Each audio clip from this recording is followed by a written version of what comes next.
So what's the difference between a class and a struct? Well, I already told you one of those differences. In a struct, everything is public by default, and everything in a class is private by default. And that's really the biggest initial difference between them. In terms of use, programmers usually make simpler data structures with structs, and they make more complex ones with classes. But there's another difference, and that has to do with polymorphism. And that's a concept that has to do with inheritance of classes. A class can have virtual functions, whereas a struct can't. But before that makes any sense, I need to explain how inheritance works. In our game right now, we have just one player, the coordinate, that's a game element as well. But I'm going to make another game element in here. I'm going to make an enemy. Our player is controlled by the user, but I'm going to make an enemy that will randomly move around as an artificial intelligence. And the enemy will basically be the same as our player. He'll inherit everything from the player, and that's what this code right here means. Class enemy defines our class. The colon right here implies that there's a inheritance relationship going on with the player class. And then this public here defines what kind of inheritance relationship. Basically, everybody just uses public inheritance. There's very few places where you would really need to use any other kind of inheritance. There's private inheritance, which is extremely rare, and protected inheritance, which is also extremely rare. Public is really the most common one.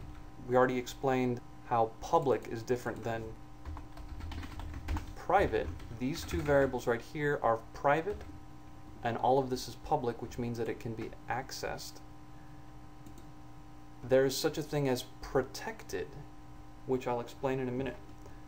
First, let me define how my enemy is different from a player, because right now an enemy inherits directly from a player, and because there's no body in here, that means the enemy is basically exactly the same, except for the constructor. Let me show you what I mean by that.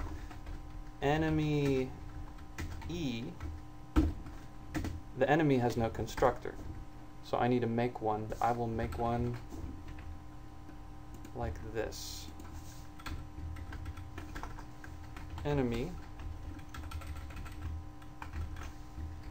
player. There we go. So now our enemy constructs the same way as a player. In fact, the enemy's constructor basically co-opts the player's constructor during the initializer list. Enemy 12.8. So I'll make the enemy start where our end location is. And I'll make the enemy a capital X. Oh, that's right. Everything is private by default. I have to explicitly define it as public. And in here, else if e.getLock is equal to C, and this right here would be else. Now it'll print our enemy, and let's run the game. So there's our enemy, the capital X. He has his own, and then I win whenever I get to that location. Getting to that location has nothing to do with touching the enemy, it has everything to do with this variable here. If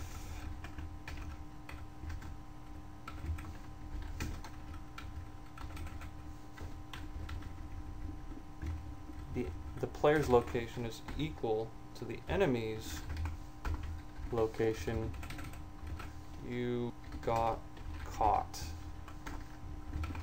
So now losing will take precedence over winning. The enemy is sitting right on top of that secret spot, and if I go to him, I get caught. So I want the enemy to move around. One way that I can do that is just after I move, I can make the enemy move like this. E.move. I can just do W, and now he'll always move up regardless of what I do. He keeps moving up, and now I can win. But always moving up is kind of lame. I want him to move around randomly, just to kind of wander back and forth where he is. And I can do that pretty easily I'm going to include the standard library so that I can use the rand function. And then I'll do this. WASD. This right here is an array, and I want one of the characters from this array. I want to randomly pick between element 0 and 3. This right here will ensure that I get a random number, and this right here will ensure that that random number is between 0 and 3. So now our enemy will move around randomly. That's pretty cool. I won. It doesn't look like I won because the enemy actually moved out before the check happened. Let me try that again. This time I want to try to hit the enemy. Whoa, where'd he go? Come back here. Oh, there we go. I should make... Whoa, where did all my code go? There we are. So this code works here, but I kind of don't like it in this spot, because this is really specific to the enemy. This code describes how the enemy acts, and so this code really belongs with the enemy in the enemy class. I'm going to make a void update, and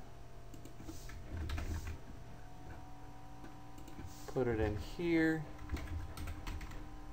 put in some spaces here, so half the time he'll stand still and the other half the time he'll pick a random location, but this is 1, 2, 3, 4, 5, 6, 7, 8. So sometimes he'll press W, sometimes he'll press space, sometimes he'll press A, sometimes he'll press space, etc.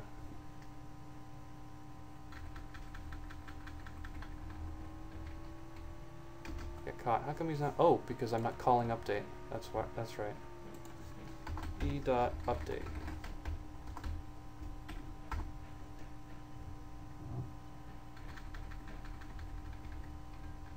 I can still win, and I can get caught by running at him. So this is an example of inheritance.